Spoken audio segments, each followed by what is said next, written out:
Good morning everyone, or good afternoon, depending on the time you're watching this. So today we are here with Professor Chanson discussing some topic of the neuroendocrine field, and we have some questions for him. So the first question that we have is, what is one of the important recent advancements in the field of pituitary disease, and how do you think these advancements will impact patient care or research?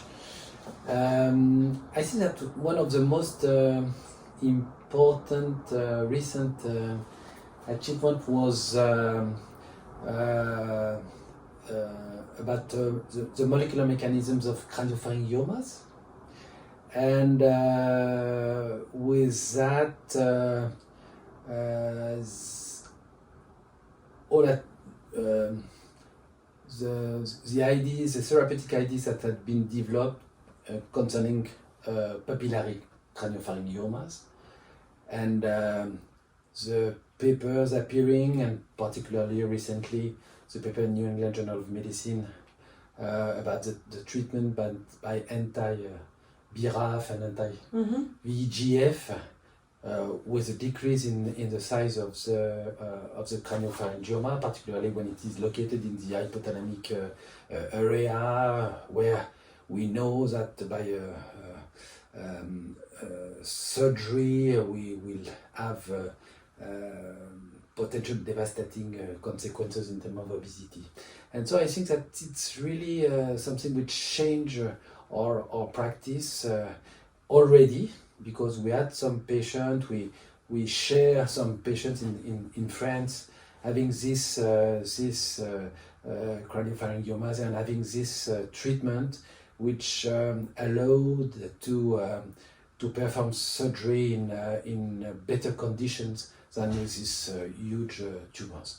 So I think that really this was something which led from an interesting mechanistic, pathophysiologic mechanism until the application in terms of treatment.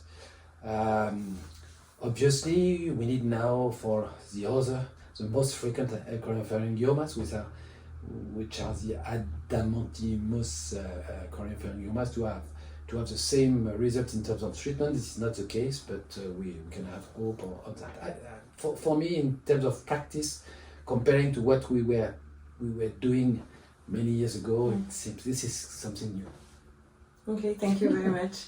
The second question is about controversy. So what do you think is the major controversy in the field of pituitary disease at the moment, and maybe what's your opinion on this matter? I think that the most classical controversy is about PitNET and pituitary adenoma. I think that this is something important, maybe overlooked by some, whatever the side of the controversy. But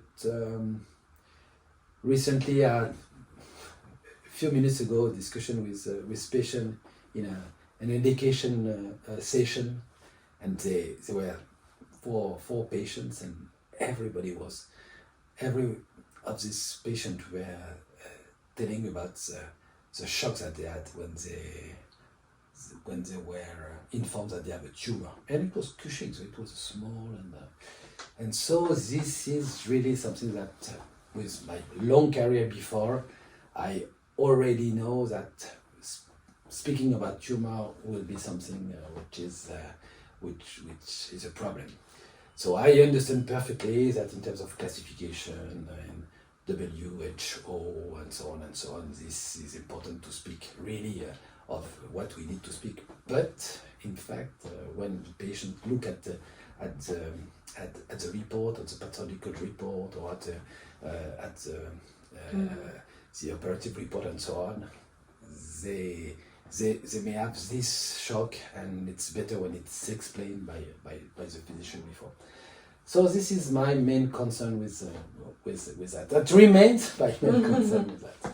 Okay, I understand. The third question is maybe about your career. What is the one thing you consider you are doing very well regarding research or an academic career, and why? I think that I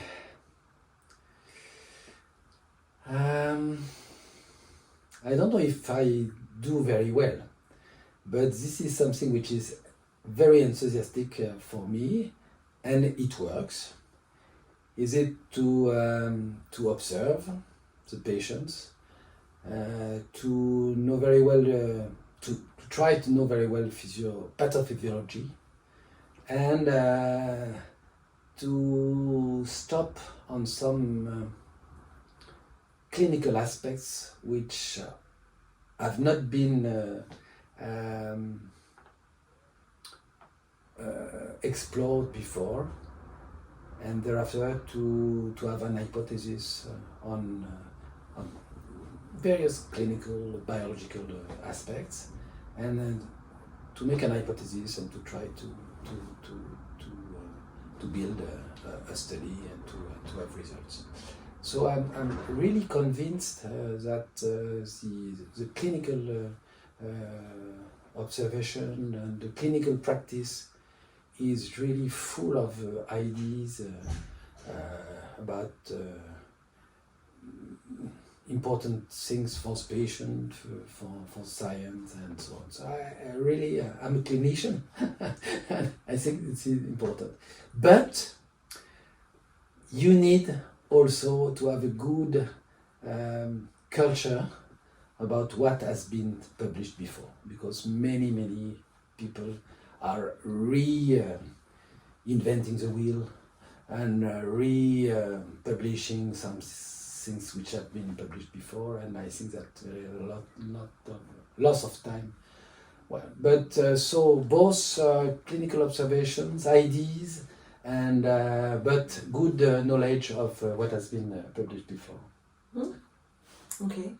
The fourth question, it's maybe a difficult one, but what is the one thing you would like to change the most regarding your research and academic career, and why? It depends if I consider myself or the environment that I have. If I want to change something in the environment, that it's difficult to when you have an idea to be helped, at least in the French system, to be helped to carry on your research, to have all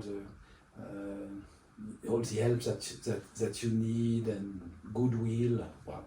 So this is something but it's not only in France. I see that many people in the world say the same thing. So that's something which, if this can be changed, this would be fantastic. And for myself, I did a lot of things. Maybe the French system.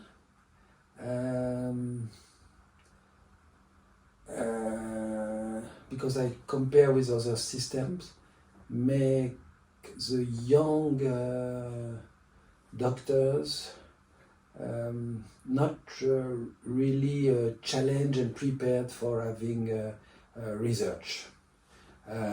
All the efforts are made on clinical practice, clinical education, but not on research, even on clinical research. And so we are sometimes very alone, without enthusiasm and help of young people who can do the job with me. This is something that I don't know if it's my fault or it's the system, or this is something that if this can change, this could be. Because there are some countries where the medical students are publishing, are doing research. So that's something which. Yeah, we don't have that much. We don't have that much. Yes, I agree. Then the last question are for the younger researcher that you can maybe give advice to them. Yeah. So do you have any advice on the work-life balance? I'm very bad example because I was really passionate by medicine, clinical practice, research, reading, and so on. And so I used to say that when you are with the family of a writer or a painter, well, you can imagine that it takes a long time, even in the holidays, to have his patients. So this is, I think that you need to do what you want, I think that everybody can. My concern currently is that you don't have.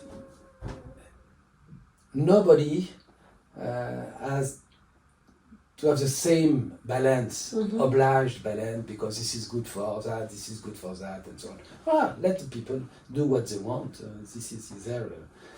I agree. Equilibrium. Yes. But you need patience. You need to be interested, or otherwise. And so I think for research, for all these things, you need to be enthusiastic. Yes. How do you balance clinical and research duties? Well, that's not so easy, and so as clinical duty are very important. In fact, this means that research is done late in the evening or during the weekend or during holidays sometimes. So that's something which clearly needs to be improved, but this means that we need more doctors in order to have for their clinical duties. But it is also important to when you think that clinical research is important, that you need to have a good clinical experience, you need to see a lot of patients also, and you need to have the patient in their everyday life, knowing them and on all the different aspects. So this is difficult to stop and to have time for each, at least for an old clinician as me. But this is clearly something which is difficult. The balance is difficult, and the risk is that you decrease the research rather than decrease what we need to do for the patient. Okay. Do you have any advice on how to publish in a high impact journal? I think that you need to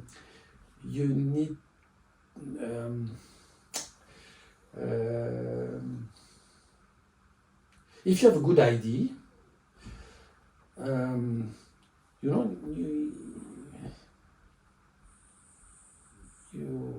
you don't have to have complex. Why not? That's the first thing. But you need to have a good idea, and you need to know if this has been already published. The second thing is to ask to people around you, to mentors, what do they think about that? And we were surprised recently to have a paper in a very good journal, while at the beginning, when discussing with the people who conduct the study, didn't think that they can publish that. But why not? It was, but maybe you need to turn the article in order to try to. So ask other people, ask how it is original, how to present that in order to be sexy for the editor. I think that you also need to know who is in the board, in the editorial board, in order to know who can be interested.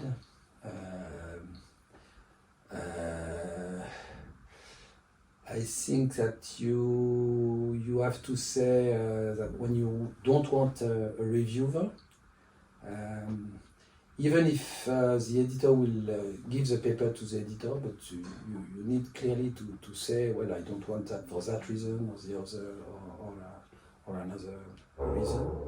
And some of the potential reviewers that you think are good friends will be the best enemies of your paper, so don't have any illusion about what to do. And on the other side, people that you think are enemies are in fact very good friends for the papers. This is. But if you have a good idea, a good paper, I think that you can be very surprised.